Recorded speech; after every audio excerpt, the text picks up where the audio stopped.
சின்ன பைரவி நீ பிரம்மோ காட்டுக்குள்ளார மாட்டிட்டு பைரவி ரொம்பவே கஷ்டப்பட்டுட்டு இருக்காங்க. அதை பார்த்து ஆறுமுகமும் பைரவி நீ எங்க இருக்கன்னு சொல்லிட்டு பைரவியை தேடாத இடம் இல்லை, ஆறுமுகம் எல்லா இடத்துலையுமே தேடி அழிஞ்சுக்கிட்டு இருக்காங்க. அதுக்கப்புறமா பார்த்தீங்கன்னா அந்த பாம்பு கழிச்சிருமான்னு சொல்லிட்டு கிட்டத்தட்ட பயந்துட்டு வரும்போது சரியான நேரத்தில் ஆறுமுகத்தை பார்த்துறாங்க. ஓடி வந்து ஆறுமுகத்தை பைரவி கட்டி பிடிச்சிக்கிறாங்க. நான் தான் சொல்லிட்டே இருந்தால போகாதுன்ட்டு என்னோட பேச்சை கொஞ்சமாச்சும் கேட்டு யான்றாங்க.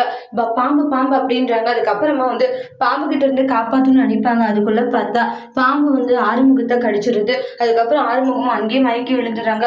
அது பார்த்த உடனே பைரவி ரொம்பவே பயந்து போறாங்க.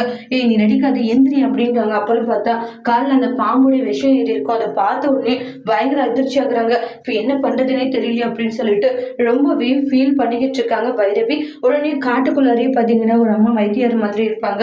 அவங்க கிட்ட கூட்டிட்டு போயிட்டு ஆறுமுகத்தை காமிக்கும் போது பாம்புடைய விஷம் ஏறி இருக்கு, நான் அதுக்கான இதை செய்யறேன்னு சொல்லிட்டு வைத்தியம் எல்லாம் சில வைத்தியம் பண்ணிட்டு இருக்காங்க. இங்க பாருமா, இன்னைக்கு நைட்டு ஃபுல்லா தூங்காத நீ பாத்துக்கணும். அப்படி பாத்துக்கனா மட்டும்தான் இவருடைய உயிருக்கு எந்த ஒரு ஆபத்தும் இல்லைன்னா இவருடைய உயிருக்கே ஆபத்து அப்படின்றாங்க. என்னுடைய உயிரை காப்பாற்ற வந்து இவருக்கு இப்படி அடிச்சுன்னு ஃபீல் ஆகுறாங்க. அதோட இந்த பிரமவை முடிச்சிருக்காங்க. தேங்க்யூ.